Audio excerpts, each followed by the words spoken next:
Welcome, welcome, welcome. Welcome, everyone.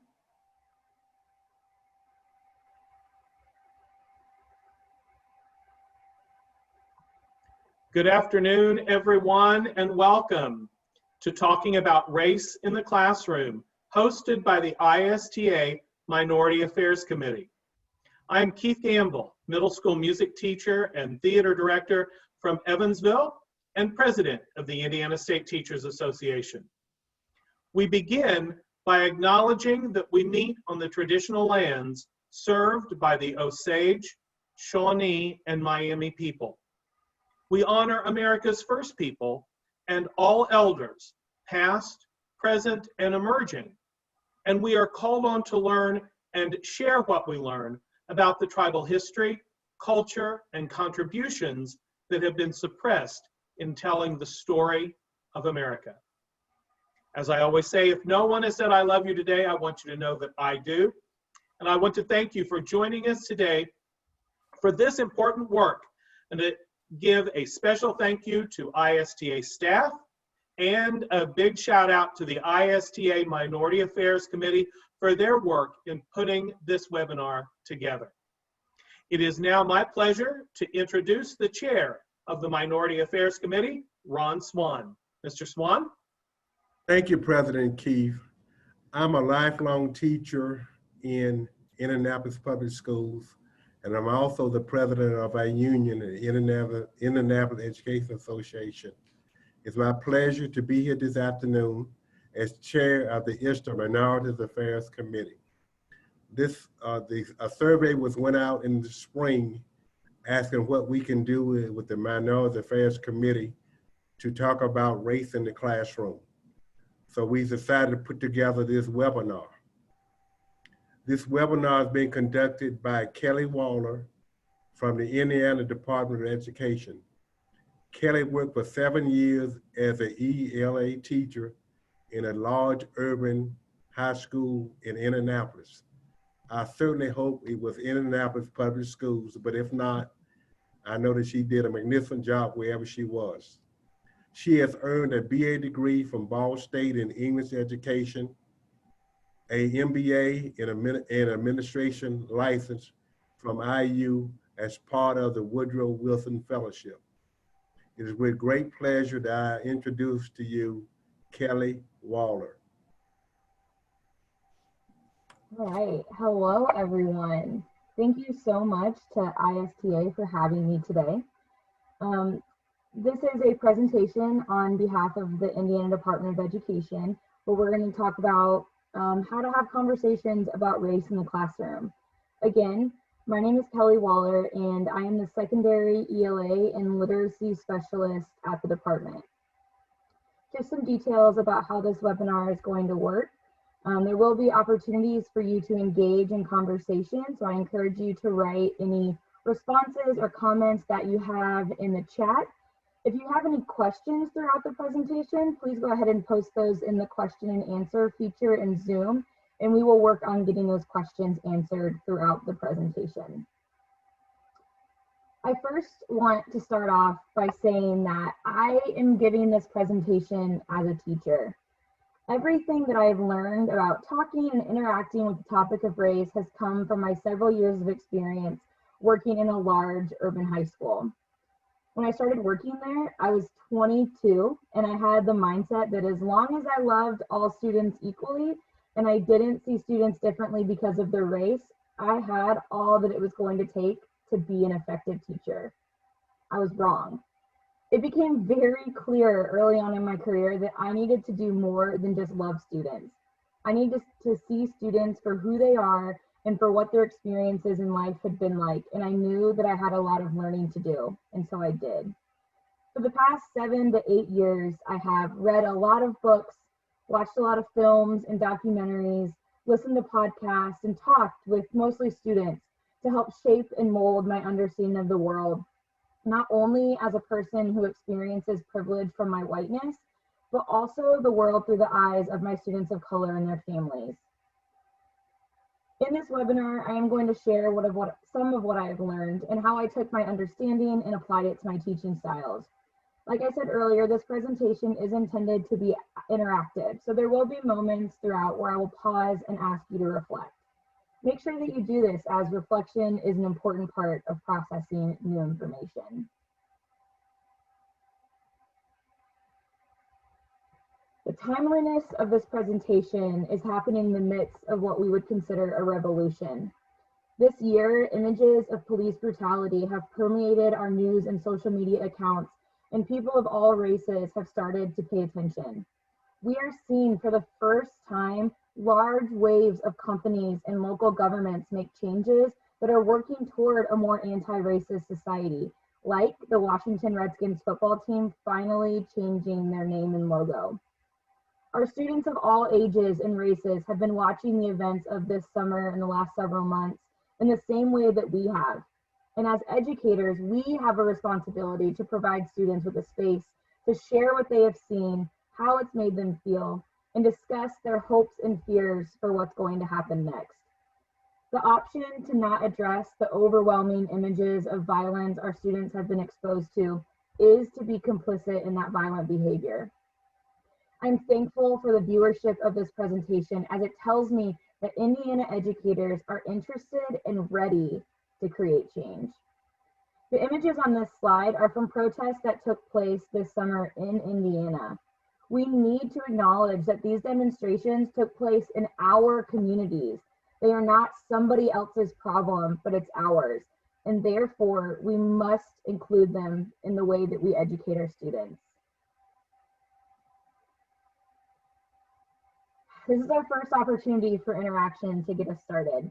I'd like for everyone to just take a moment and think about why we, particularly white people, as a society and as Hoosiers, are so uncomfortable talking about race. Feel free to drop your responses into the chat. Some of those reasons why maybe we hesitate to engage in these difficult conversations.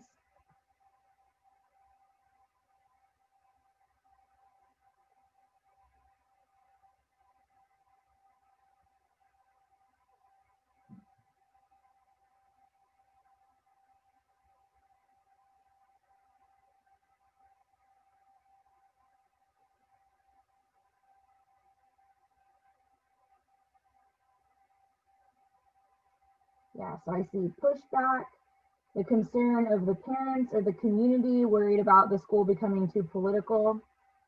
Maybe we have a lack of understanding. We want to be politically correct. We would have to acknowledge that maybe we have our own prejudice, right? Absolutely. Worried that we might be misunderstood. Yeah, these are all excellent responses. Yeah, so worried about saying the wrong thing is the #1 response I tend to hear. That sense of guilt, you guys are hitting everything. So these are all super common responses that I get when we talk about this question. And so a lot of this, is the issue of race has been seen as taboo in social situations. Bringing up the issue of race may cause white people to feel guilty, as people mentioned, and it would require us to recognize that racism exists, and therefore white privilege exists. Maybe we don't talk about race because we are afraid of saying the wrong thing, and I want to be very clear. I have all of these feelings too.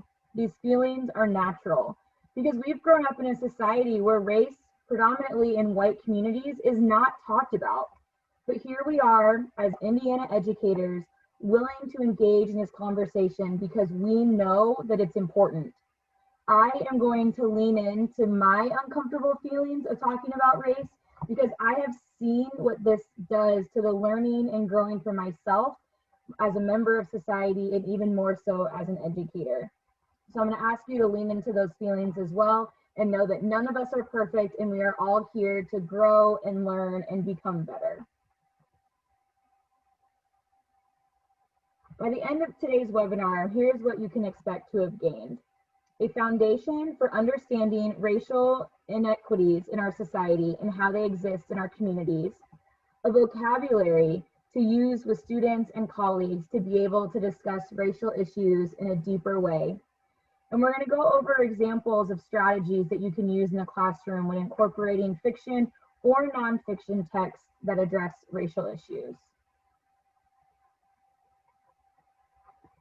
Before we jump into the content of this presentation, I must address the authors whose work inspired me to put this presentation together. Dr. Ibram X. Kendi is a professor and writer of several books and articles, and Jason Reynolds is a young adult author whose books I have been obsessed with for the last several years. I have seen firsthand the way that a student of color's eyes light up when they begin reading one of Jason Reynolds' books. He is also the current National Ambassador for Young People's Literature from the Library of Congress. These two men collaborate on the book Stamped: Racism, Anti-Racism, and You, which is a young adult version of Dr. Kendi's original text, Stamped from the Beginning.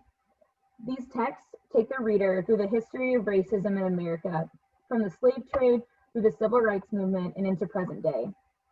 After reading Jason Reynolds' book, I attended a webinar hosted by the National Council for Teachers of English, where both of these men were speakers sharing about how they envisioned the text Stamped being used in the classroom. It was during this presentation that I built the foundation for what we're going to discuss today. If you find what I share with you today to be the least bit interesting, I encourage you to read the various books and articles and watch interviews with both Dr. Ibram X. Kendi and Jason Reynolds to continue your learning. To get us started, we're going to look at the term indoctrination. In an interview that I watched with Jason Reynolds and Dr. Kendi on The Daily Show with Trevor Noah, they were asked what they have to say to people who question if including books like theirs or anti-racist books is a form of indoctrination. This word has also recently come up in our own national government in relation to how we educate students. Jason Reynolds' response was something along the lines of that everything that we do in education is an indoctrination. The curriculum we already have in schools is an indoctrination of white supremacist ideas. It promotes the ideas of white people in power, white people doing the right thing, and that white people's stories are more important than the stories of people of color. If we were to truly eliminate the concept of indoctrination from our schools, we need to provide as many different perspectives we can so that students can then synthesize the information and decide which point of view they support. By only providing one point of view, we are inherently indoctrinating them into that particular set of beliefs.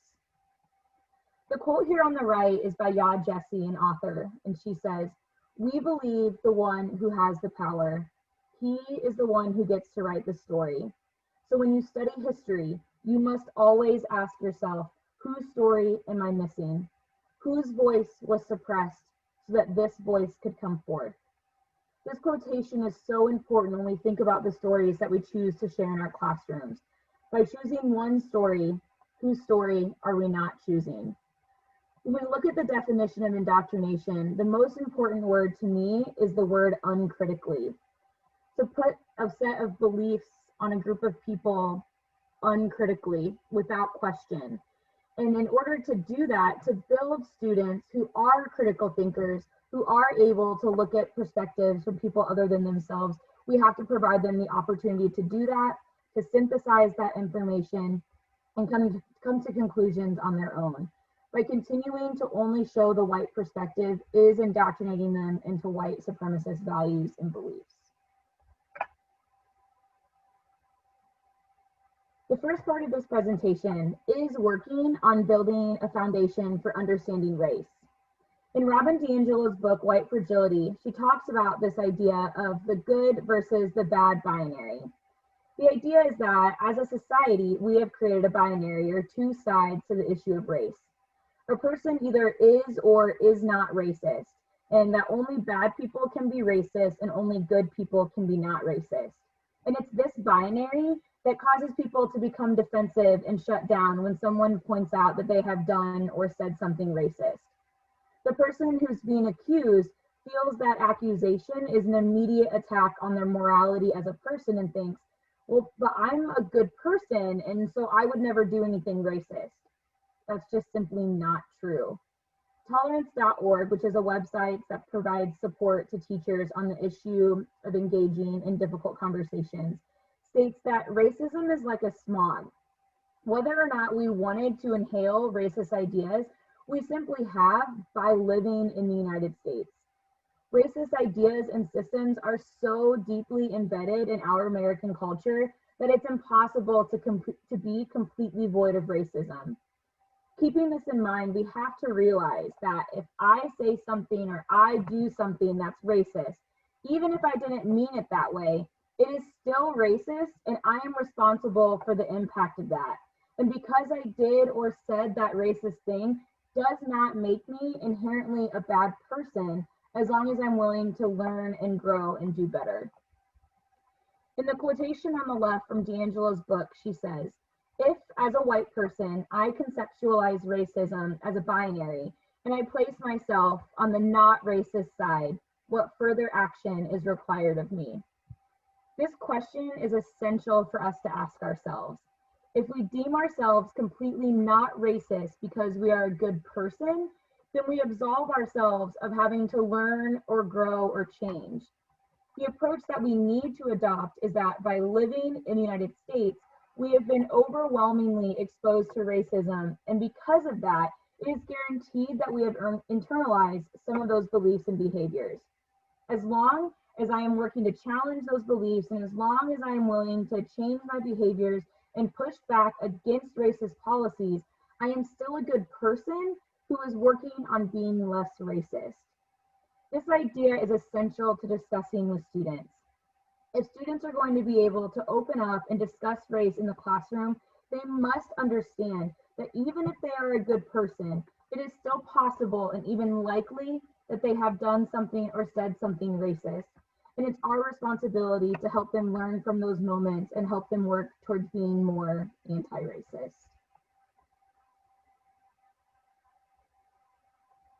So now that we have taken away or we have challenged the idea that racism is not an either or issue, we can begin to think about racism on a continuum or a spectrum.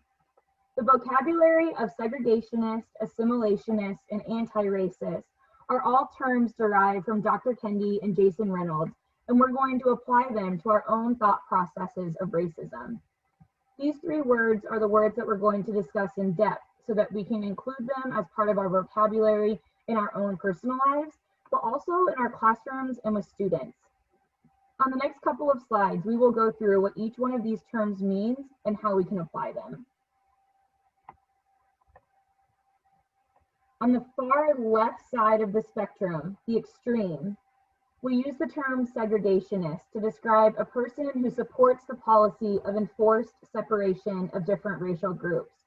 When we think of a segregationist, we think of groups like the KKK or former politicians like George Wallace, the former governor from Alabama, or Storm Thurmond, the former senator from South Carolina. These people believe that there should be no form of integration at all. That as white people, they did not want to live in a neighborhood with people of color. They did not want to work with people of color. They don't want to sit in a restaurant next to people of color. They believe in complete separation and superiority of the white race.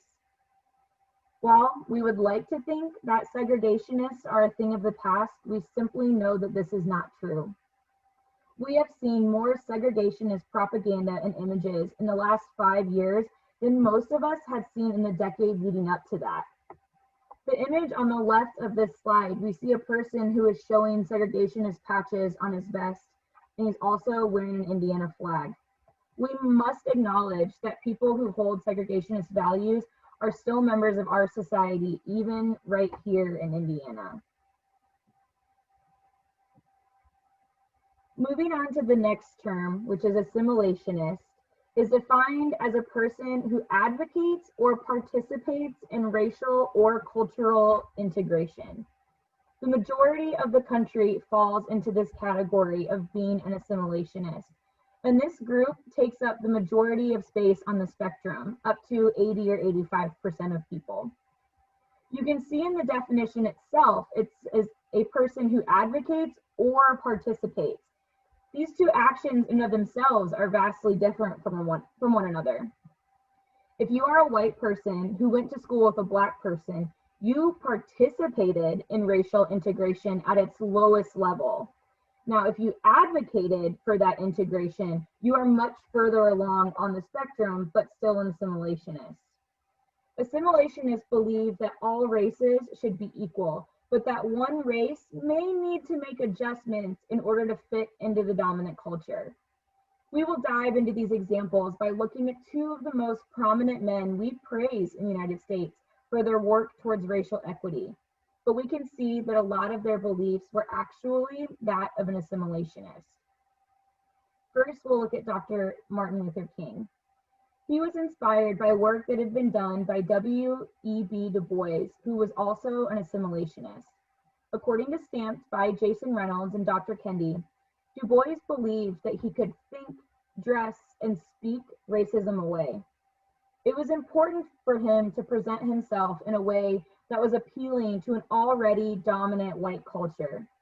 He strived to fit into the cultural norms that had been established by a white supremacist culture of thinking, dressing, and speaking in a specific way that would be seen as tolerable by white people in power. Martin Luther King followed these footsteps as seeking acceptance from the white community by assimilating into their cultural norms. MLK was able to achieve this by always appearing in clothing and hygiene that was consistent with white culture, and by carrying out disagreement with white supremacist policies through highly educated language and nonviolent behaviors. By meeting these cultural norms of white supremacist culture, he was able to achieve the platform desired to speak out. By doing this, he was also distancing himself from other Black leaders who were passionately speaking out about Black self-sufficiency and Black individuality, like Malcolm X or Angela Davis. Because of MLK's assimilist nature, it is not a coincidence that Martin Luther King is the Black leader who made his way into our history books. He was viewed as non-threatening and able to assimilate into the white dominant culture. Now, President John F. Kennedy also demonstrated assimilationist beliefs and behaviors. When the March on Washington was about to happen, it was JFK's aides who approved the speaker's list that was ruled to have no Black women, no James Baldwin, who was an openly gay Black novelist, and no Malcolm X, who was a minister of Islam and promoted Black self-sufficiency and did not believe in the need of a white savior. Simply by keeping some Black voices down, voices who were challenging the goals of the white dominant culture like Malcolm X, JFK made sure that the face of the civil rights movement was Martin Luther King, who he knew would allow white people to feel comfortable and safe. Now, this doesn't mean that we don't value the work that was done by Martin Luther King and JFK, but it should challenge us to ask why we are always uplifting the names of these men in the absence of others. There are many other voices who were powerful during the civil rights movement, who were equally eloquent and persuasive, but they don't appear in our textbooks or on our inspirational posters because they had chosen not to assimilate into the dominant white culture. They continued to wear their hair in natural styles like an afro, or they wore clothing like a Black beret or a Black leather jacket that made them seem just too dangerous and too powerful, and their voices would ultimately make white people uncomfortable. So after assimilationists, on the far right of our spectrum of racism, we have the anti-racist. This is a person who opposes racism and promotes racial tolerance. To be anti-racist is the ultimate goal. However, it is nearly impossible to completely rid yourself of all the subconscious beliefs and systems that have been embedded into your worldview. It is important to note that people can go between these terms. When you go to vote this November, you may choose to cast your vote for a person who opposes racism. And in that moment, you are being anti-racist. But then you may subconsciously lock your car door in a neighborhood that makes you uncomfortable. And now you have moved away from being anti-racist and further down on the spectrum. Using these terms in your own life can help you identify your own ideas and behaviors. And it's important to use them in removing the defensive action white people often feel when they are being told that they did or said something racist. It's also valuable to provide students of color and white students with this language in the classroom. Oftentimes, our students have trouble expressing their own feelings and thoughts about racism that they see or that they experience. Providing them this terminology and facilitating opportunities for students to apply it will provide further clarity and confidence as students work to navigate their own process towards becoming anti-racist. So those are the 3 terms that we're going to work on and kind of apply throughout the remainder of this presentation. I'll give us a moment to stop. That was a lot of information to take in. Does anybody have any initial thoughts or comments they'd like to share in the chat? Any further clarifications they may need?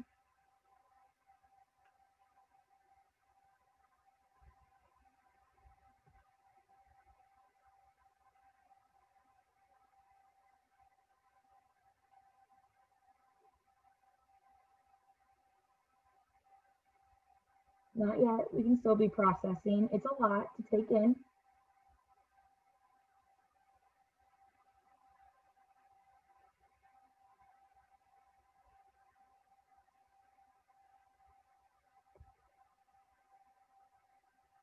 All right, if we are feeling good, we'll go ahead and keep moving along.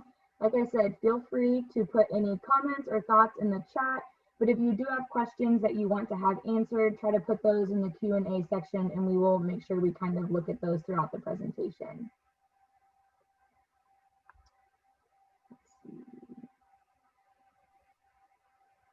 Kelly? Yes. A few questions just popped in, or thoughts popped into the chat. So we've got, why is MLK's civil disobedience considered assimilating into white culture? It's not so much the idea of civil disobedience was an idea that assimilated. It's kind of MLK as a whole. He intentionally presented himself and interacted with the white community in a way that he knew people would not find threatening or intimidating. And in order to do that, he was able to find success. But we really kind of have to think about, it's not that Martin Luther King was the only qualified, intelligent leader of that time. He was the only one that the white community allowed the opportunity to speak. And so you can kind of apply the same idea when you think about like Jackie Robinson being the first baseball player in the major leagues. People say like, oh, like he was the first one to break the color wall. I mean, yes, but it was really because white America, white baseball was finally ready to let somebody do it, right? And that's where a lot of racism, or the root of racism is the group in power ultimately decides when they're going to allow for integration to take place. And so when we think about Martin Luther King, he's not the only one who practiced civil disobedience, and he's not the only one who was speaking up and fighting for the rights of Black Americans. He was the only one that was doing it in a way that allowed white America to feel comfortable, and that was intentional in the way that he went about his engagement. And so he separated himself quite a bit from the Black community. And as you kind of dig into the work that he was inspired by W.E.B. Du Bois, I mean, W.E.B. Du Bois believed that there was only a small percentage of Black Americans who could actually go on to succeed and thrive in society. And so again, it's just kind of narrowing the amount of people who you allow to speak up and give the opportunity to engage. And we'll kind of talk about what assimilation looks like as we progress throughout here. Where does your conversation about race begin? I mean, I think it starts right here is understanding what racism is and understanding vocabulary that you can use to engage in those conversations with both your peers, but also with students. You've really got to engage in the work on your own, help and challenge your own understandings of the world and understanding of racism in the way that you've been exposed to it. But then building a vocabulary, making sure that you're using the vocabulary appropriately and making sure that everybody who's engaged in the conversation has the same understanding of that vocabulary so that you can engage in a way that is meaningful and productive. So that's where I think it starts. And then as you build that foundation or that general understanding that everybody can work off of, you can work to engage in some of those more difficult conversations. So those are great questions. Thank you so much for those. So let's go ahead and jump into looking at what assimilation really kind of looks like. First, we're going to talk about assimilationists in our history. So we're going to look at two historical events. This first one we're going to look at is the Reconstructionist amendments. So the 13th Amendment has recently received a lot of attention due to the Netflix documentary titled 13th. I'm sure several of you have seen it. When we actually look at the 13th Amendment, it reads that neither slavery nor involuntary servitude, except as punishment for a crime whereof the party shall have been duly convicted, shall exist within the United States or subject to their jurisdiction. We know that this amendment has been greatly exploited due to the loophole of except for being convicted of a crime. When slavery ended, the United States had lost part of a major economic system. White people still needed to grow and tend to their crops in order to make money, but they knew if they had to pay people now, their profits would decrease. And therefore, even though African Americans had been freed from slavery, they were now being arrested and convicted of petty crimes like loitering for extended periods of time. We still see the ramifications of this loophole in our current prison system. We know that Black males are arrested at a much higher rate than any other racial group, and that people of color are more likely to receive a harsher punishment for a crime when compared to a white counterpart who committed the same crime.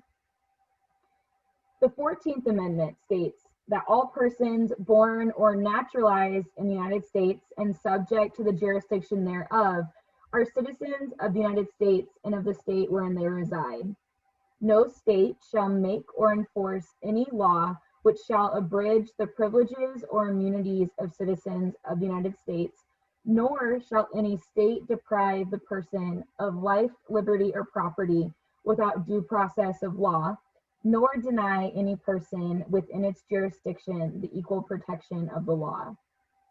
Even though this amendment states that all persons born or naturalized in the United States has equal protection of the laws and cannot be deprived of life, liberty, or property, we know that this is not being carried out.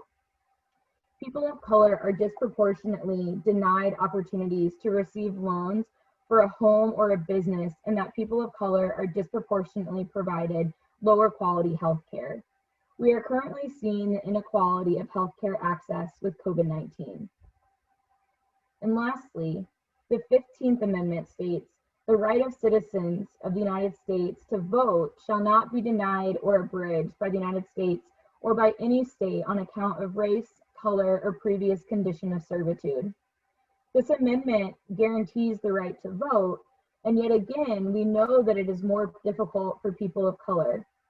We saw on the news only a couple months ago that there was only one location to vote in all of Louisville, Kentucky, which has the largest population of Black residents in the entire state. People had to wait in incredibly long lines in order to vote, and this was simply not a scenario that was happening in predominantly white communities. When we look at these amendments, we need to ask ourselves, how are we presenting this information to our students in the classroom? Do we show them these historical documents and tell them that this is why our country is so great? Or do we ask them to challenge and poke holes in the implementation of these documents? The next historical event that we're going to look at is Brown versus Board of Education. This Brown versus Board of Education is an example of assimilation. We always reference this court case as this wonderful step towards racial equality in education, but we have got to push back on this narrative. While the Supreme Court decision did seek to bring students together, it happened at the expense of Black schools. In the process of integrating schools, Black schools were closed down, Black teachers were fired, Black communities lost a centralized location, and the Black cultural and historical curriculum that had once existed was lost. In Jason Reynolds' book Stamped, he says, This policy basically suggests that Black kids need a fair shot, and a fair shot is in white schools. The assumption was that Black kids weren't as intelligent because they weren't around white kids, as if the mere presence of white kids would make Black kids better.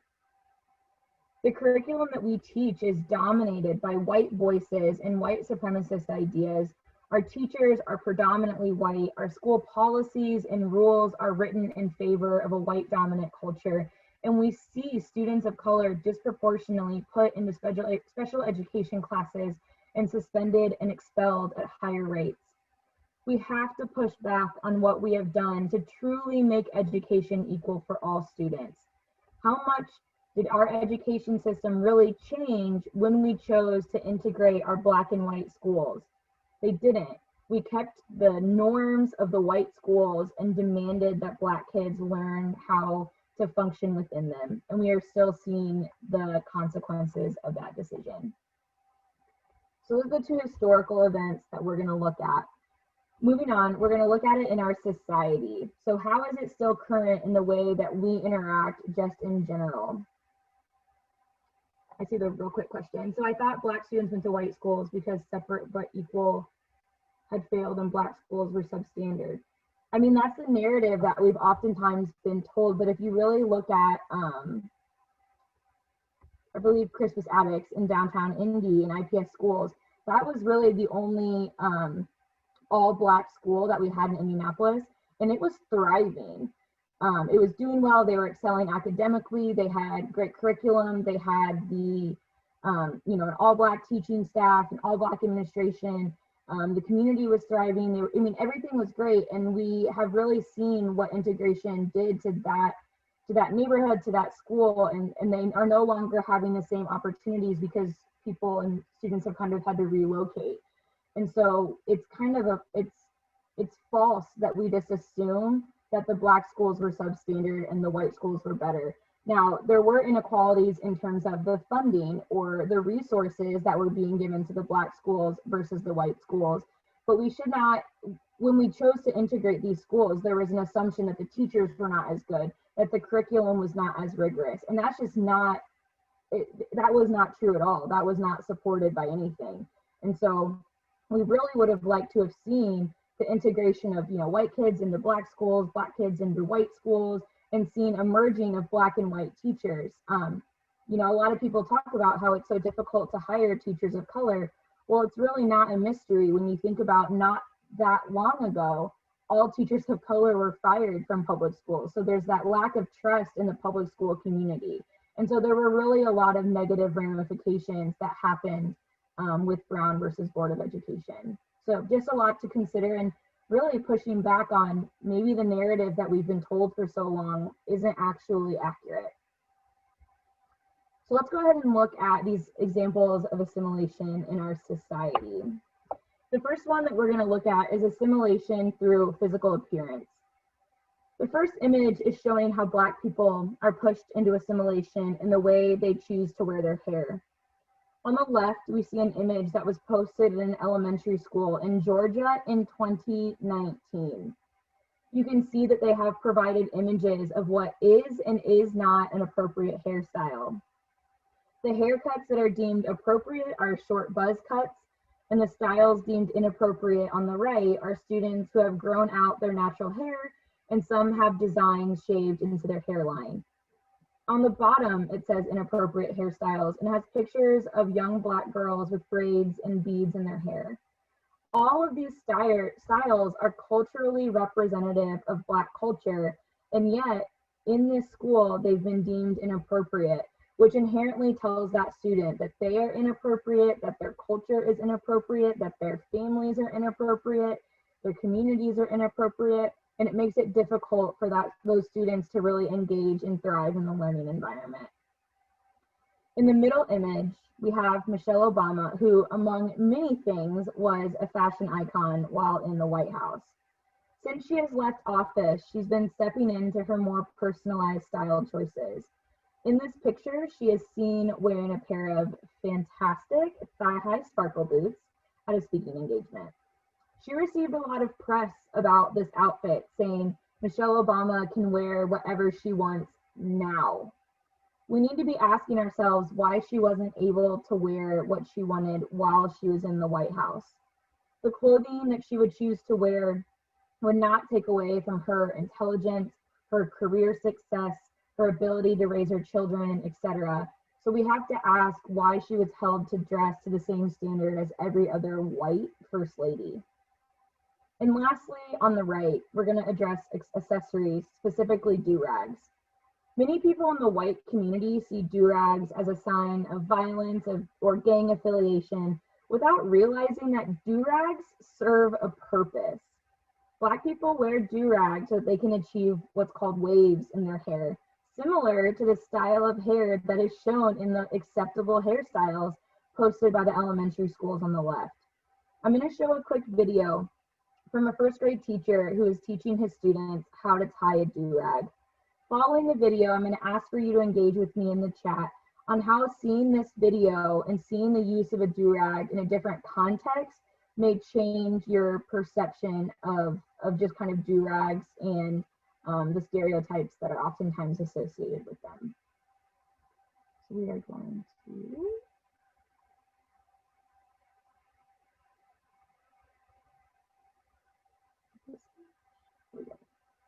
And you go like this. Then you wrap it around, okay? Then you wrap it around. Tie it in the back, like you tie your shoes. Then you let it, oops, sorry, like that. Now look. Now you can do a couple things. You can let it flow, okay? You can tie it up like this.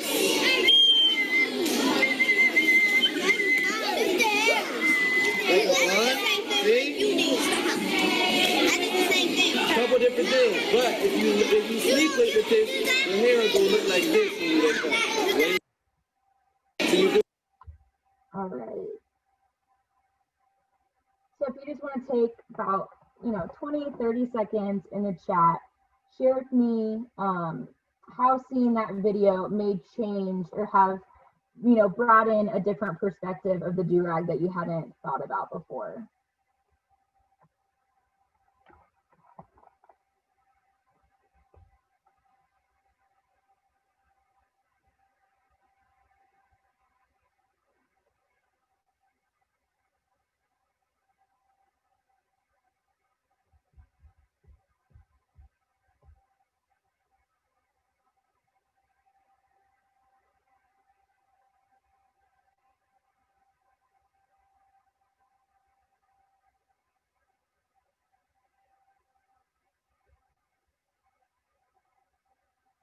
Yeah, so great around this. So seeing a man in a suit, right, a professional using and teaching how to use a do-rag puts it in a different perspective.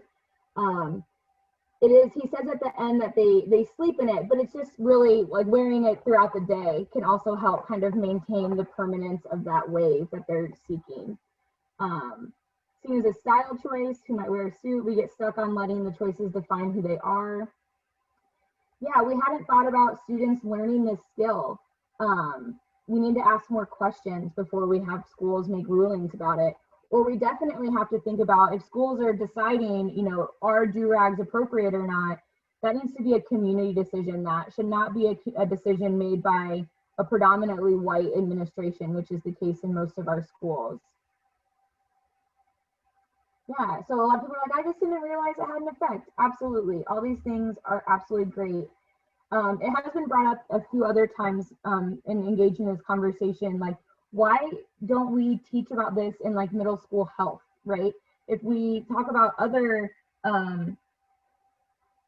if we talk about other grooming products or hygiene tools, this is something that especially if you have a large Black population in your school, there's no reason that you can't include the products and tools that are used in the Black community to help them achieve kind of those same hygiene and grooming effects. So just kind of thinking about that a little bit differently. Why have we made it so inappropriate in our schools when really a large percentage of men in the Black community use a do-rag?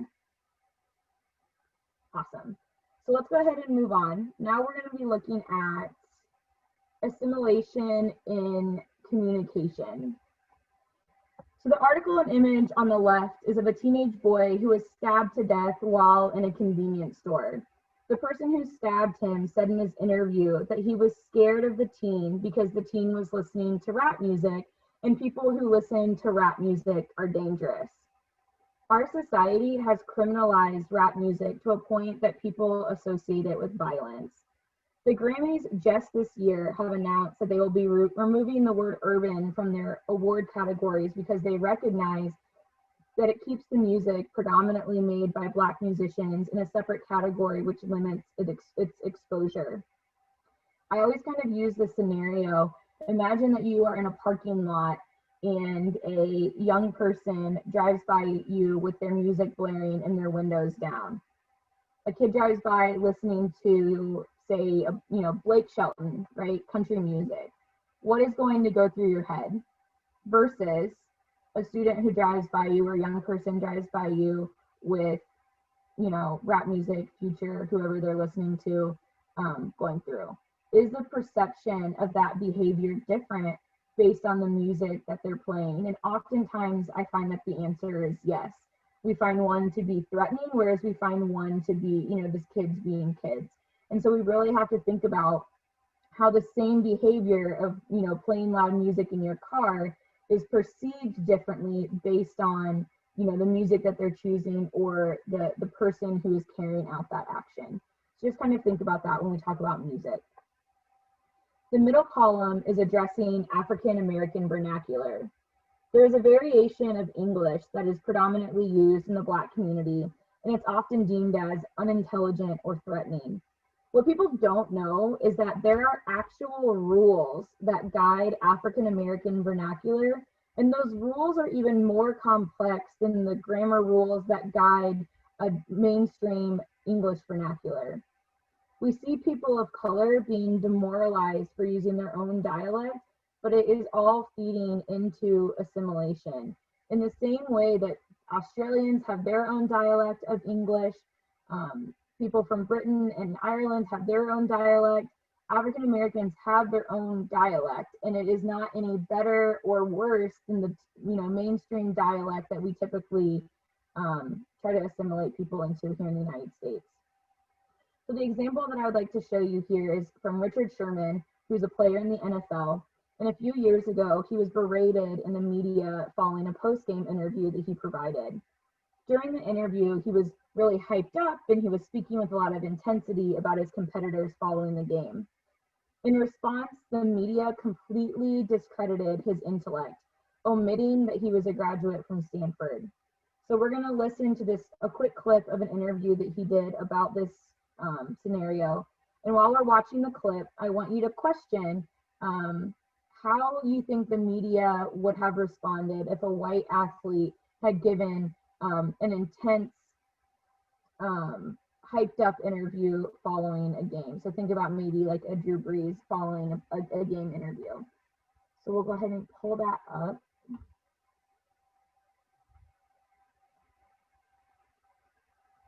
We've seen this. We've seen Deion Sanders and Terrell Owens and Bart Scott, and you can go much further back, Michael Jordan, Muhammad Ali. We've seen guys get excited in the moment, make big pronouncements. What interested me so much about what happened to you was the reaction afterward, the way it mushroomed, and the fact that race so quickly became involved. Yeah, it was really mind-boggling, and it was kind of sad that the way the world reacted. I can't say the world. I don't want to generalize people like that because there are a lot of great people who didn't react that way. But for the people who did react that way and throw the racial slurs and things like that out there, it was really sad, especially that close to Martin Luther King Day. You're not judging a guy. I'm not out there beating on people or committing crimes or getting arrested or doing anything. I'm playing a football game at a high level, and I got excited. But what I did was within the lines of a football field.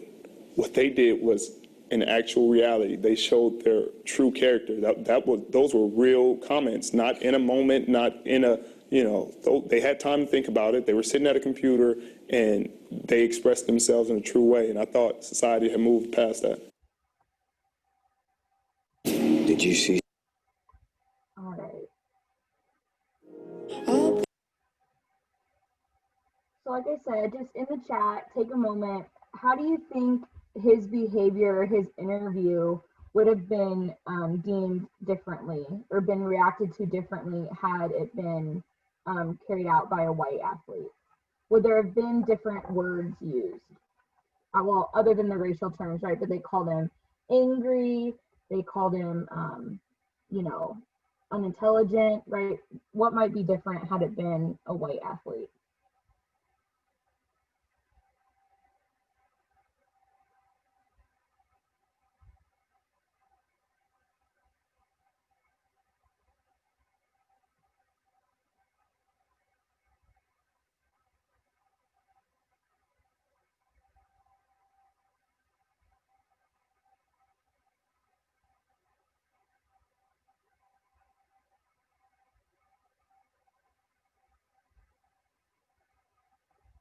Yeah, so we're talking about the racial terms, which obviously would not have been used had it been a white athlete. But I definitely think he would, you know, if this were Drew Brees or Andrew, like people have been like, wow, like look at how much he loves the game.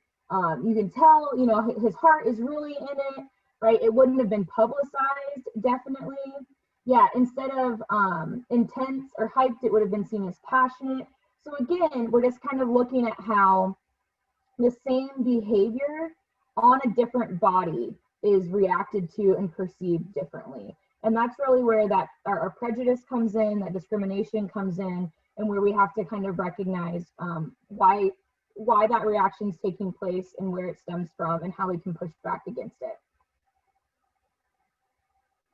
So we are going to go ahead and look at this last example on the right. This is a pretty common study when we look at people's names.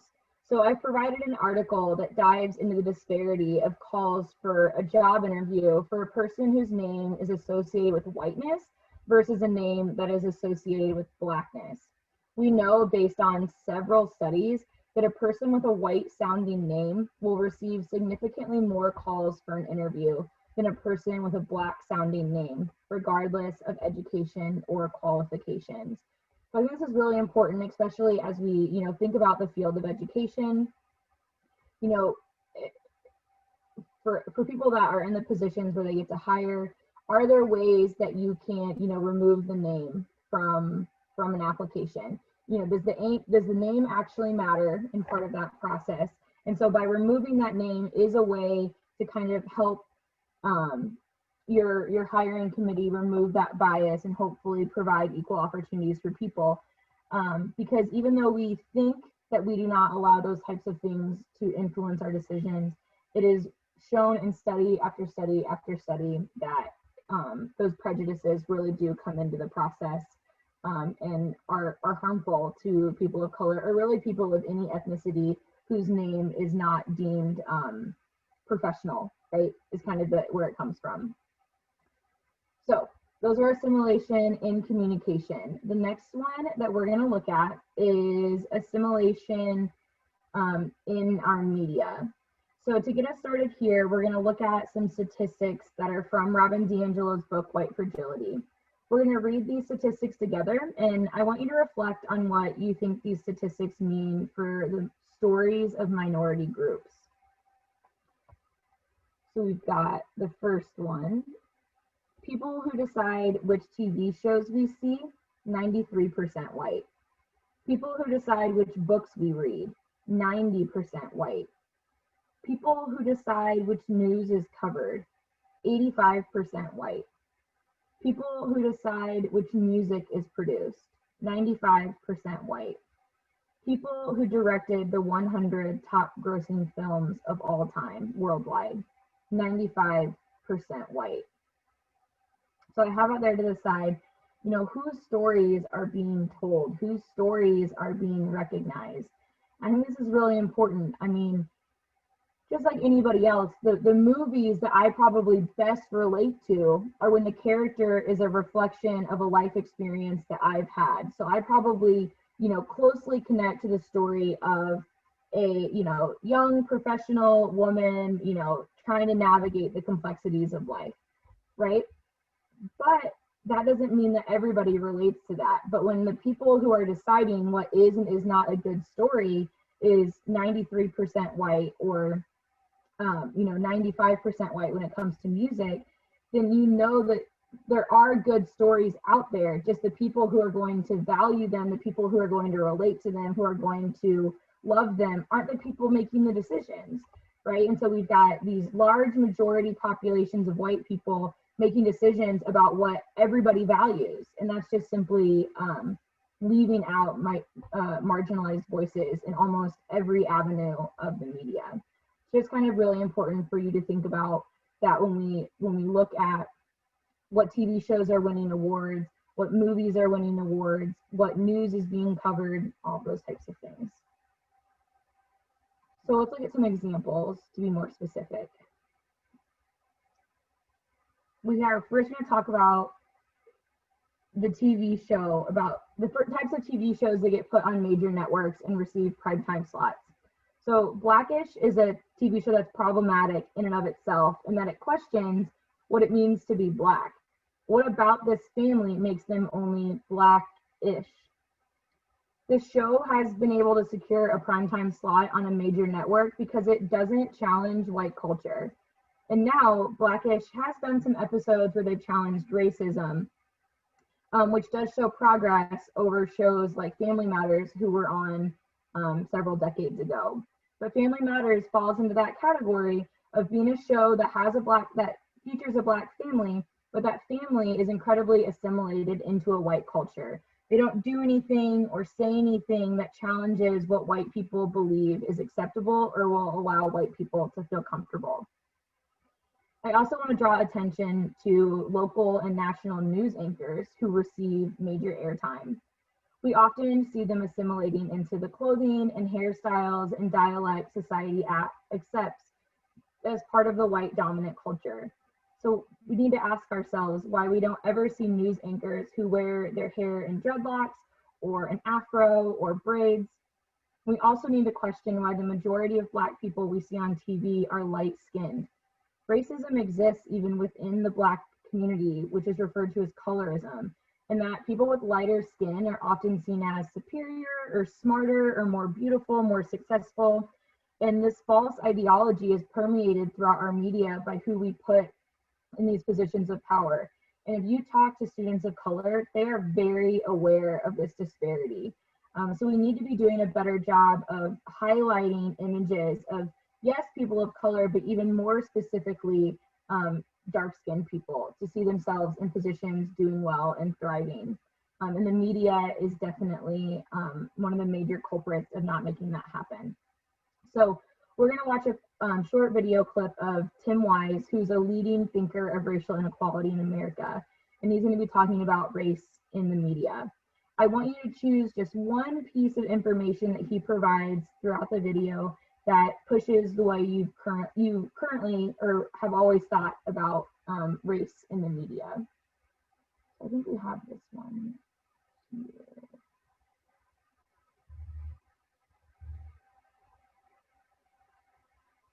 Frank Rich, who, again, is a fairly liberal columnist and wrote a piece, I think it was in the New York Times, right after or right before the election, where he said that, basically racism is not a problem anymore because when white folks get to know Black folks, well, their biases and their fears subside. Now, number one, I'm not sure that's true. But secondly, even if it were true, the truth is, given the history of racism, spatial segregation, residential isolation, the fact that 85% of white folks live in communities with virtually no people of color around, even if he were right, it wouldn't matter because most white folks won't get that opportunity to actually form close, intimate friendships or connections with people of color. And unfortunately, if it isn't happening, the only way we get to know folks of color is via media. So maybe we see Barack Obama on television coming into our living rooms every night. And over an 18-month to 2-year period, we're able to say, yeah, I sort of like that guy. He seems really capable and really bright. Maybe I wasn't sure at first, but given 2 years, he was able to overcome, maybe my first impression. But the only other folks we're seeing in the media are either folks who are sort of superstars on the one hand, or criminals, on the other hand. Those are the black folks we typically see on TV. They're either like mega millionaire athletes or entertainers, or they're the folks doing a perp walk on the 6 o'clock news that the cops have just gone arrested and haven't even let them put a shirt on before cuffing them and bringing them out in front of the cameras. If the only people you see regularly are superstar millionaires and thugs, for the average person, they can't relate to either of those, right? The average person of color can't, and the average white person can't either. The superstar, you're likely to envy their position, and the thug you're afraid of. And envy and fear are not particularly good human emotions upon which to base some personal connections or intimate relationships. So I think that's what we're dealing with. You know, Barack Obama or Bill Cosby or Oprah Winfrey or a handful of people of color, we're able to get to know them, or at least we think we know them, via media. But for average everyday white folks and for average everyday black and brown folks, the ability to really get to know each other and overcome those implicit biases is a lot more rare. All right, so go ahead and in the chat, if there is kind of one little nugget of information that he shared that you thought was interesting, go ahead and drop it in there. I want to see what kind of stood out to everyone.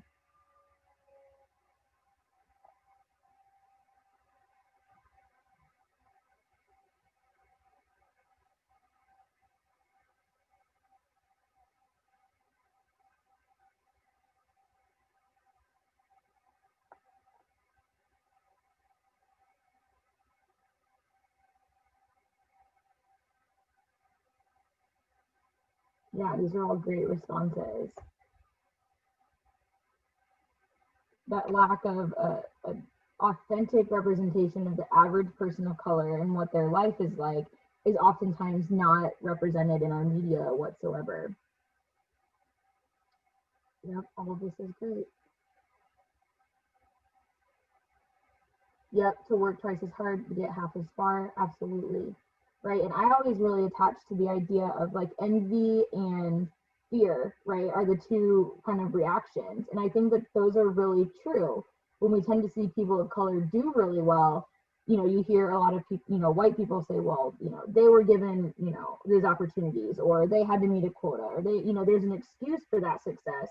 And then on the flip side, there's fear. And so, but there's plenty of white people to fear as well, right? And so we have these two emotions, and trying to kind of balance those, I think, is really important. Kelly? Yeah. There was a question that came up. Sure. As someone who has taught in large urban schools, we need to address how to limit gang promotion in clothing and hair. Gangs are not just people of color, but because gangs are real and do attempt to promote their gang and their appearance, we need to have a conversation on how to accept culturally appropriate style and still protect our most vulnerable from the influence of gangs in schools. So asking like, how do we do that? Yes. I mean, my response to this is always like, the wearing of a do-rag or the wearing of a certain hairstyle does not equal gang activity, right? That there are people outside of gangs or outside of criminal groups who are also going to wear a do-rag, or who are also maybe going to wear a hairstyle. So to me, I think that it goes back to building relationships with your students, knowing like who they are, what they're involved in, what they value, and being able to see them for who they are and not for like what they're wearing, right? And not putting those judgments out there. I don't know that I have a better answer than that, other than, you know, we can't stereotype that anybody who's wearing X automatically means that they're engaged in this behavior, they're affiliated with this group, because that's stereotyping, that's prejudice, and it's simply not true. And so it's really about doing your due diligence, that if you have a suspicion of a student, then you need to go about that in a way that is culturally responsive, that is respectful, and that is accurate, rather than just jumping to conclusions, I think is what's most important there. I don't know, if that answers it, but that's the way that I kind of think about it.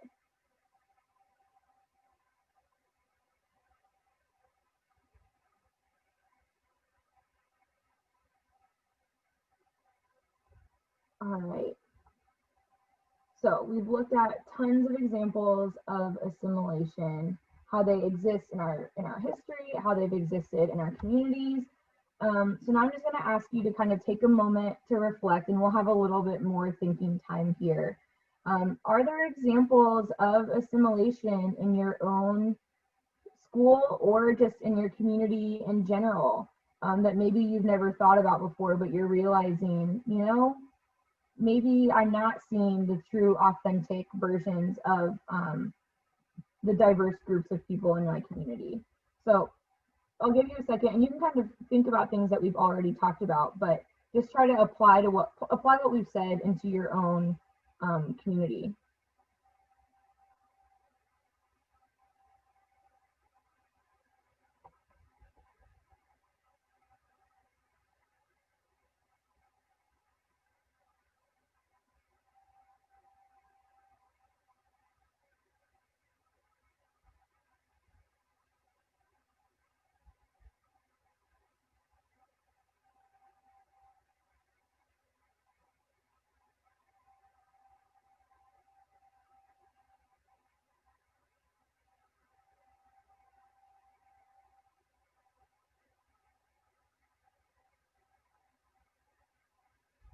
Okay, so the schools in the community may be diverse, but the churches seem to be segregated by color. Okay, and so trying to think about why there isn't more integration there. Yeah. And I feel like that's perpetuated in the media. I mean, I can't really even think of a church that I would see on like TV that shows a lot of diversity. Yeah, school dress codes, man, they are a beast. They're necessary, but they also, you know, a lot of times you're walking a very thin line. Yeah, so you know, the example of, you know, a lot of times parents of Black children do have fears about, you know, sending their kid out in public wearing a do-rag, or an example that was put in the chat, you know, dreadlocks. You know, does having dreadlocks make a child seem like more violent or more of a target for police? And then thinking about that, and really that shouldn't even be a factor, right? And there's actually an example a couple years ago where a high school wrestler, they cut his dreadlocks before his match, like on the mat, because they deemed it like not part of the uniform, right? So dreadlocks are definitely a big part of the hair conversation and the perception that they come with. Talking about, you know, code switching of language. Yeah. So volume's interesting. That always tends to come up. And I think that has to do, again, with we're seeing the same behavior. So in the example that Jennifer provided, like, you know, sure, girls in general may just be louder, but when we have a girl of color being loud, you know, are we penalizing that, you know, female of color in a different way than we would penalize that white student of color, that white girl of color, for the same action, but because it's being carried out by a person of color versus a white person, our reaction or that our perception of that behavior is different. I think that's really how we have to value that. Like, is it the action that I'm upset with, or or what's upsetting me is the person who's carrying out the action? Because if it's the person, then you can't, that's a you problem, right? If it's the behavior that's actually upsetting and you're consistent, then that can be a whole nother conversation. But you really have to do that internal work to evaluate what is it about this situation that is making me uncomfortable or that I'm deeming as inappropriate. Yeah, so write-ups happen disproportionately for Black students. I mean, that data is public for the state of Indiana, so you can go and look at different schools and evaluate their write-ups, their suspensions, expulsions, and see them in racial breakdowns, and it's almost always disproportionately our students of color. Right, and I think that goes back to Brown versus Board of Education, the fact that the majority of our schools are run by white people, the majority of our teachers are white people, and just, you know, looking at all of that and how that all works into the way our schools are run. Yeah, so those are some great examples. If you have anything else that you would like to put in the chat, feel free to do that. We're going to look at one more element of assimilation. So On this slide, we're going to look at the question that I know a lot of teachers struggle with, and that I definitely struggled with as a teacher in the classroom and still have not quite found the appropriate balance. So if I want to embrace my students for their own culture, am I not supposed to correct them on how to respond in a job interview, or how to adjust grammar or their writing on a college essay, or how to interact with the police? And since this is something that I still, struggle with, I'm going to defer the answer to something that Jason Reynolds said in an interview. He was at a speaking engagement and took questions afterwards, and a woman of color, a mother, said, "I believe that I have to teach my child how to assimilate because that's the only way that he is going to be able to survive and succeed." And Jason Reynolds responded with something along these lines.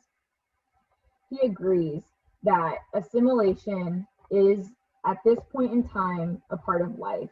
It is how our students of color are going to be able to succeed due to the systems of oppression that exist in our society as they are now. However, that assimilation is not part of who they are. We want our students to accept and embrace and be proud of who they are. And as educators, we have to help them do that. But we can teach them that assimilation or code switching is a tool that they can utilize to advance, but it is not part of their identity. So again, we're kind of thinking about this. It is a tool or an armor that students can use to advance themselves, but when we're talking to them, we need to make sure that we're not saying, like, correcting their grammar, right? Because to say correct implies that what they were doing was wrong or incorrect, right? It's just helping them utilize a tool to better navigate our predominantly white society, right? Our white supremacist dominated society. And so really making sure that we engage with them. It's not that their behavior, it's not that clothing choices or their demeanor or their vocabulary is wrong or not enough or needs to be better. It's that in order to advance through the ladder of life, at this point in time, there are adjustments, right, or tools that they have to use in order to advance. So it's really hard for me to kind of like say that because I think it's difficult to put it into words, but that's really the difference, is that it's not who they are, it's not who they need to become, it's simply a tool or an armor that they're going to utilize in those moments where they are striving to advance and where they're having to seek acceptance from a white dominant culture. So we've gone through our vocabulary, we have looked at the foundation. So now I would like to go ahead and move into how do you apply this into your classroom? How do you engage in these conversations? So that is what I'm going to talk to you about. So for us to be anti-racist requires us to push against racist policies in systems that contribute to racial inequality. There are lots of instructional practices that teachers can utilize, but on these next few slides, we're going to take a look about how we can use our power as teachers to create classroom environments and opportunities for students to grow and expand the way that they are able to identify racism in society. So, since my background is an English language arts teacher, that is where we're going to start. The example that I have here is a passage from the book, The Hate U Give. This book became super popular a couple years ago and then was made into a movie, which made it even more popular. And a little random piece of information about this is if you've read the book, the main character, Star, is actually a dark-skinned teenager. And when they casted the girl or the actress to play her in the movie, she is light-skinned. And so again, going back to that idea of colorism and how that is perpetuated, you know, a lot of young girls read this book and they expected to see a version of themselves on the screen, and then that didn't necessarily happen. So what message does that send them? But anyway, so if I'm teaching this book in my classroom, and I know that I want my students to be practicing anti-racist behaviors, and I want them to engage in conversations that will help them identify these examples in society, I'm going to come up to this passage and I'm going to make sure that I identify it. And we're going to look at it as a class. So I don't know if I'm going to print it out or I'm going to put it up on the board, but I'm going to make sure that we're looking at this passage and this passage alone. Now, in my classroom, we would have already embedded the vocabulary of segregationists, assimilationists, and anti-racist, and we would have looked at examples. This wouldn't probably be the first time that I would bring that vocabulary up. So what we're going to do is we're going to read this passage together. The main character here is talking about going to school, and she goes to a school outside of her neighborhood. And so the school that she goes to is predominantly white, very upper middle class private school. So she says, I get out of the car, and for at least 7 hours, I don't have to talk about 115. 115 is a police officer who has shot and killed her friend. I don't have to think about Khalil.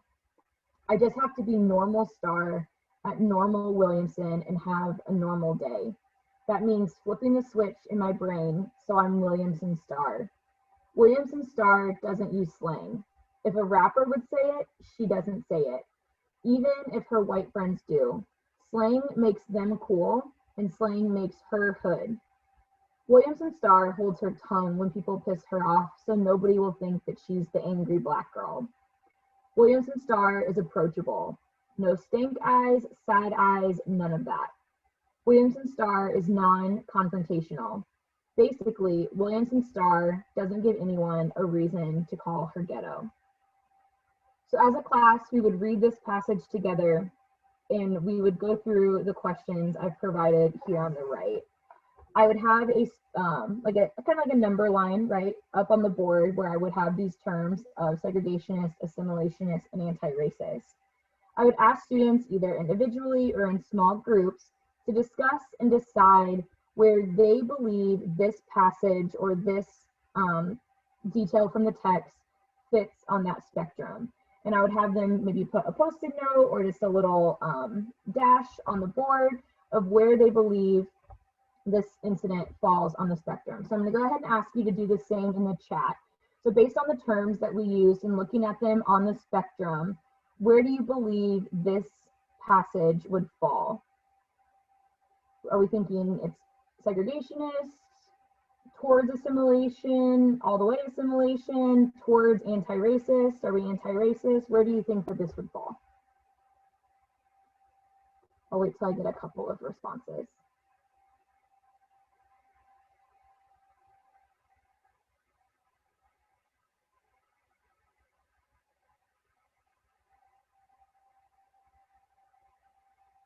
Yeah, so I'm seeing assimilation, right? And I like that we also think, is it past the middle? Is it to the left of the middle? And I think that that's really where you engage in that conversation with students, because we've broken down the binary. We're no longer saying this is or is not racist. We're saying this is an example of racism, but what kind or to what extent is this an example of racism? And now we have a conversation. And you're going to have students put their tally mark or put their marker in various places along that spectrum. So then we're looking at the second question. I'm going to ask students to explain what led you to decide where this example falls on the spectrum of racism. And I'm going to ask them to pull an example from the text. So I'll ask you to do the same. What are some actual words or phrases from this passage that helped you draw the conclusion that it was close to assimilation?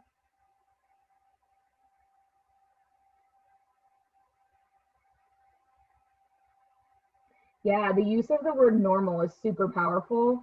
So she uses the example of code switching, right? Slang makes them cool, slang makes her hood. Again, the same action on a different body interpreted differently. Yeah, these are all great examples.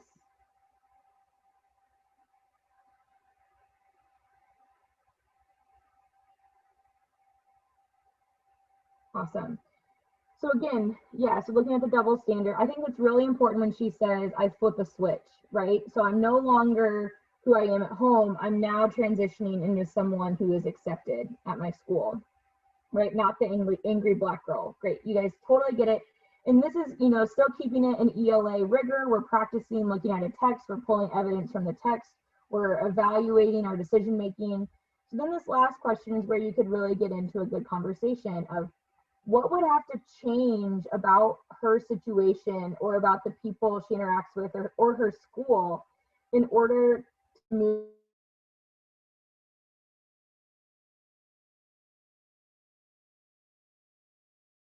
mark closer to anti-racist.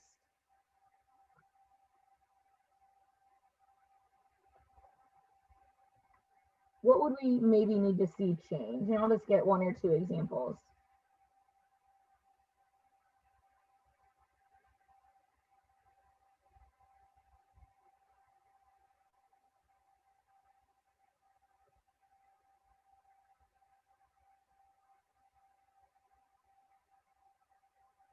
Yeah, so her school would have to establish a culture of acceptance, right? And I think that you would apply that. Her friends need to show acceptance. Her teachers need to show acceptance, right? There's a lot of things that need to happen here. And you could even go into the details of that. And so again, you're asking students to kind of evaluate what would have to change for this student to feel more comfortable. What would have to change for our main character Star to be able to be who she is. And so then you have students engaging in that thought process, and then that maybe will also change the way that they then interact with students who are different than themselves as well. So that's just one example of how I would do this in ELA, and you could really do this with any text. You could do it with a elementary school book, and you could just kind of say, like, do they accept her for who the character is? What don't they like about her? What aren't they letting, you know, the character do? So still having those conversations, but maybe in a simplified way. But it can also go all the way up to high school, just depending on the text that you want to use. But really pulling out these passages and having intentional conversations about how they show racism, where on the spectrum they exist, and what would have to change in order for the situation to be better. So the next example that we are going to look at is how will we do this, like using the media, which I know that this is something a lot of teachers are afraid of, like, man, like how do I engage in these conversations without it becoming too contentious or without my students getting worked up?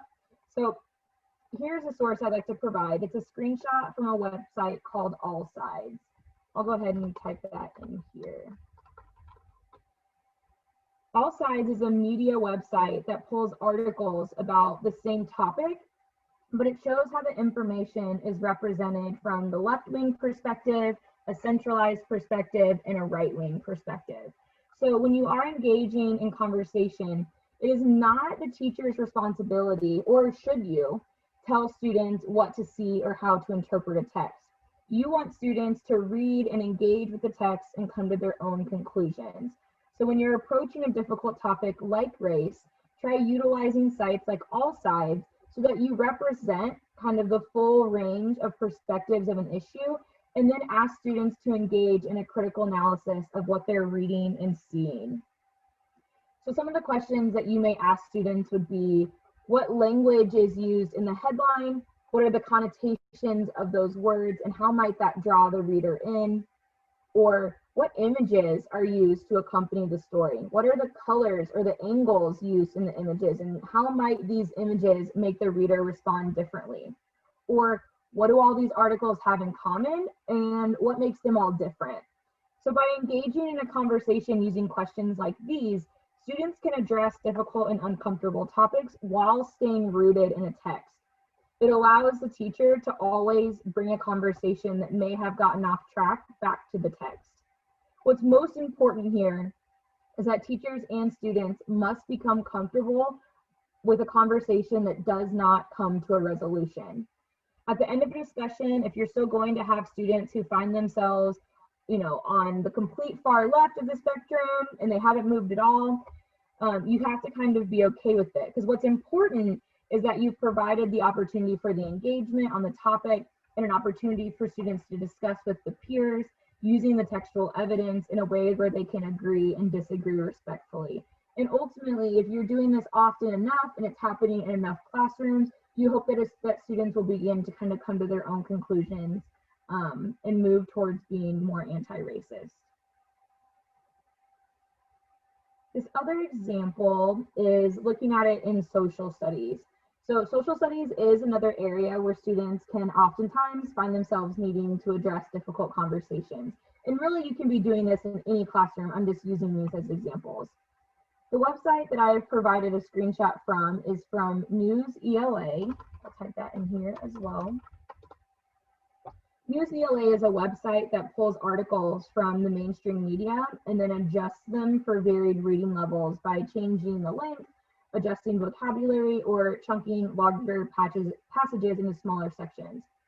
News ELA has lots of connections for articles that teachers can utilize to dive deeper into a topic. The example that I've provided here is all about protesting. I just realized this didn't change, sorry, here we go. Is all about protesting in the United States. Again, it is not the responsibility of the teacher to change the minds of their students, but to simply provide them with a wide spread of ideas and knowledge where they can come to their own conclusions. To address what is happening currently in our society with protesting, teachers can root the conversation in the historical context of protesting. These articles address protesting from the Boston Tea Party to the Vietnam War, through up what we're currently experiencing. So I've provided some suggestions for questions that you could use to engage students in a deeper discussion after reading these articles. So those questions could be, what is the history of protesting in the United States? What types of issues have Americans protested for in the past? In what way have the police been involved in protesting over the years? And what connections can you draw to protests taking place today? Simply by posing these questions, students are going to engage in a conversation in a way that is in depth and that is challenging, and they are going to push the conversation further. But it allows you as the teacher to kind of always bring it back to the articles, bring it back to the history if you need to kind of redirect where the conversation's going. So these are just kind of some sources that I wanted to encourage you to use. And again, I would really advocate that you've introduced the vocabulary of segregationist, assimilationist, and anti-racist in your classroom so that when you do engage in these conversations, students are able to really identify the different forms of racism taking place, and they're able to use that vocabulary as they try to formulate their own ideas and opinions. All right, well, here we're going to kind of wrap up and move into a question and answer section. So I'm going to ask you to kind of engage with me in the chat. And again, if you have questions, feel free to pose them in the question and answer section. But I would like to hear, what is one takeaway that you think you can take from today's presentation, or something that pushed your thinking further, or what questions or clarifications are you still seeking?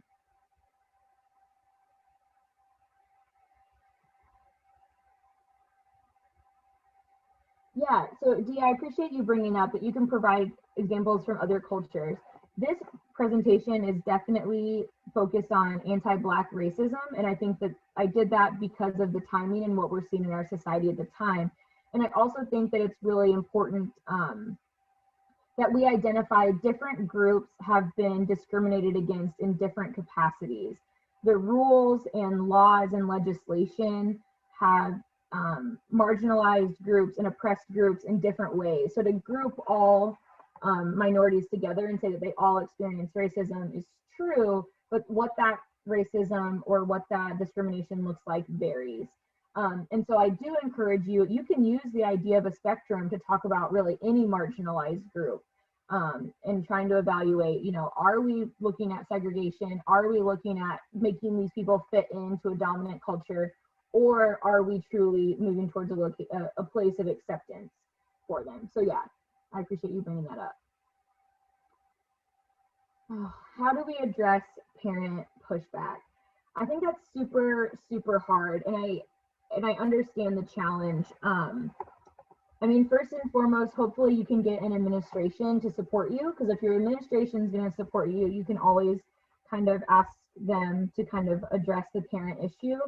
And I think that we know that we're all here because we know this is important, right? The other thing that I would always say is with parents, a lot of times it's a misunderstanding of how the information is being presented. And so I think that transparency is very, very important. And I want to be clear that transparency doesn't have to mean permission. So even if you're being transparent, tell them how you're going to engage, tell them the questions you're going to have you're going to ask students, what texts are they going to read, And really parents, I think, just want to make sure that you're not imposing your own beliefs on their child. And really you shouldn't. You're just giving varieties of text that's going to make them think critically about the way that our society functions, and you're going to engage them in conversations where they can come to their own conclusions. So I think that transparency is key, and definitely try to get administration on your side so that they can help you in navigating that conversation with parents.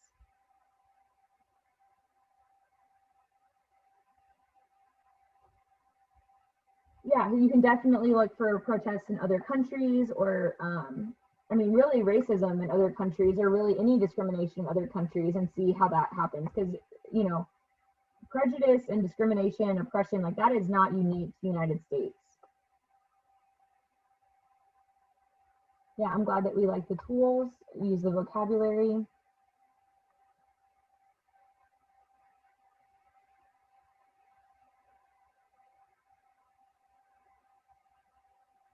Awesome. The spectrum, fantastic.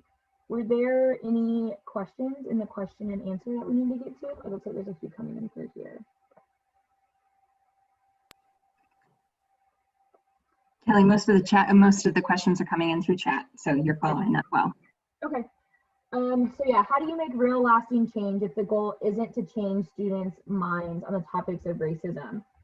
I mean, I don't want to say that your goal isn't to change students' minds. I think that your goal is to open their minds to the opportunity of the world being different in the way that they perceive it. You're not necessarily going to say this is how you should see it, because that is what would be an indoctrination, right? So the goal is for them to have these different experiences, to read these different perspectives, and to give them opportunities to grapple with how those perspectives, how those experiences vary from their own perspectives and their own worldviews, and then, you know, kind of helping them figure out how that changes them. So I do think it's real lasting change, even if it is just from the critical thinking perspective, and just kind of developing that opportunity to be open-minded to people who are different than you. And I think that that's how you create lasting change, is that critical thinking and that open-mindedness.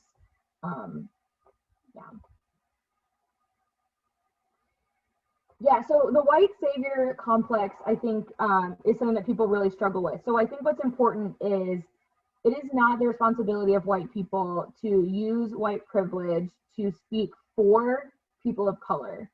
However, white people can use their privilege to create space for people of color to be heard, if that makes sense. So you're not going to do things for people of color. You're not going to speak for them. You're not going to fix their problems. You are going to use your power as a white person to create fair opportunities, to create space for people of color to be seen and to be heard, and for them to speak for themselves and fix their own problems. And so I think that that's kind of the difference. I do want to touch on white savior complex, especially when we think about the literature that we include in our classrooms. So there has recently been a ton of pushback on To Kill a Mockingbird in high schools, because it does portray the white savior complex and the same idea of, like, the movie The Blind Side. And I recently have kind of come to grapple that The Hate You Give in the book Dear Martin, I think, also toe that line a little bit, in that the students of color that come from these disadvantaged communities go to these white middle class, upper middle class schools, private schools, and it almost seems like these students wouldn't have the success if it weren't for these white schools. And so this really goes into the idea of what we call, like, the single story narrative. You cannot allow The Hate You Give or Dear Martin or even To Kill a Mockingbird to be the only text that you include for the year and be like, all right, I provided my culturally responsive text and I'm done for the year. No, because that only showed people of color in one way of life, in one perspective. So we have a responsibility to push back on that. If we only show people of color in instances of oppression or disenfranchisement or, you know, whatever, then that reinforces the stereotype that they are victims. We also need to show examples of people of color experiencing joy, experiencing success, experiencing happiness, and so that we are really able to create the full image of the human experience in the way that we do for white people. And so that's what I had to say about the white savior complex, is I think sometimes we grab onto these books not realizing that in isolation they might actually cause harm. How can I address students who call each other the N-word? Well, there are varying opinions on this. My opinion is that is a word that belongs to the Black community. And the Black community has taken that word back and has given it new meaning. And it is not my place, nor do I believe it's the place of any white person to tell a Black person when they can or cannot use that word. But there are some differing opinions there. So, but that's just my perspective. In the same way that the word Black has been taken back by the Black community, that used to be a term that was seen as degrading, and it has kind of evolved over the years. It's like, no, we're going to take that and we're going to own it, and we're going to, you know, be proud of what it means to be Black. And so I think that term as well. So again, going into helping students understand assimilation, like, yeah, is that word appropriate to probably use in a job interview? No, but if that's two students who are engaging with one another, both students of color, I don't know that it's a white person's place to tell them they can't use it. But that's just my opinion.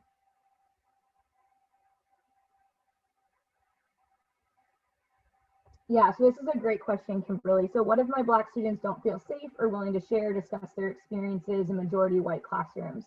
So this goes back to you should not only be talking about discrimination in marginalized groups in the context of Black and white people, because that will make students feel like, oh my gosh, I'm one of only 2 students of color in this classroom, people are going to think I have to share, right?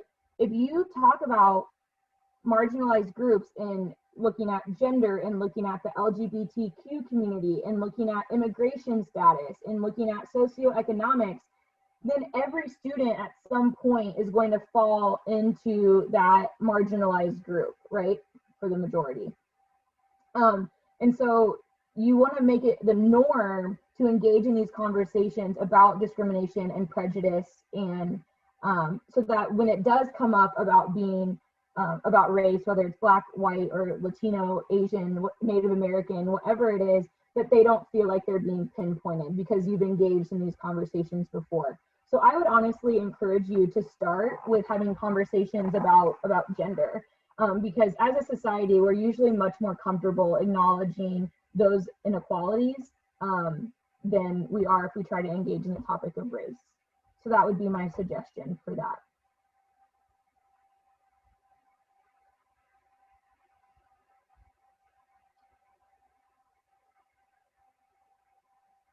All right, did I miss anything?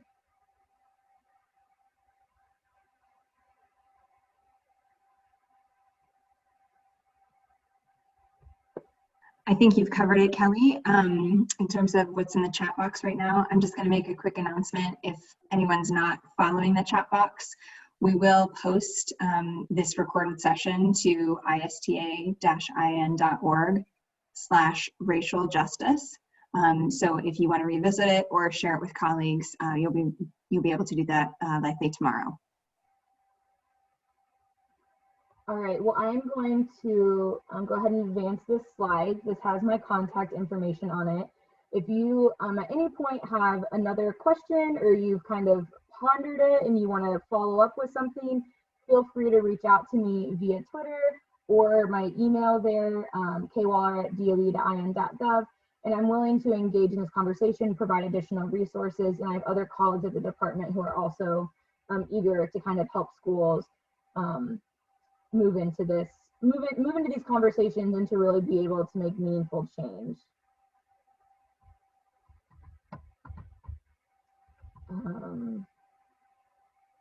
Jennifer, I see your question. I don't know that I'm gonna necessarily, do I think the presentation will have the same effect if it were a person of color?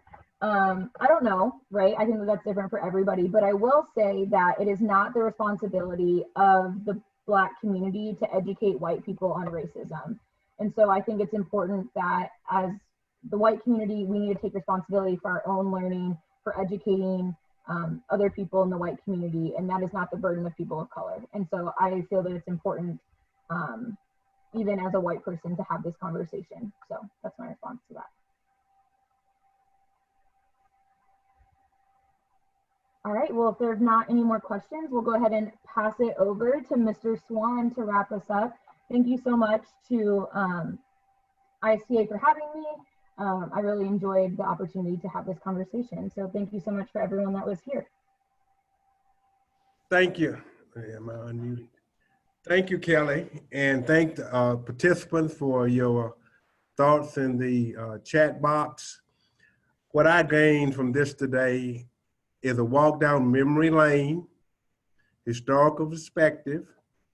Back in the 60s and the 70s, I'm dating myself, and we had to do To Kill a Mockingbird. And we had to analyze it. And I'm a product of the civil rights movement in the 60s and the 70s, Martin Luther King's assassination, John F. Kennedy. And I'm actually from North Carolina. February 1st, 1960, demonstrates at Woolworth's counter. I used to go to that place. So what I've gained from this is that I like the ELA focus, and the way you can use it in your classroom is that, remember, what your job is to facilitate the learning process, to make people aware of what goes on with their education, being and learning. So on behalf of the MAC committee, I thank you for being here. We have some other things that are coming up this month, as a matter of fact. On September 22nd from 5 p.m. to 6:30, we will be doing a voter education forum. Again, this came out of a survey that we did back in the spring, seeing what kind of things that we need to put together. So on the website, ISTA website, you should find that. So I want to thank you for today. I know you guys have had a long day teaching, and we appreciate what you've done, and we'll be back in touch with you at some point in time. Thank you, everyone.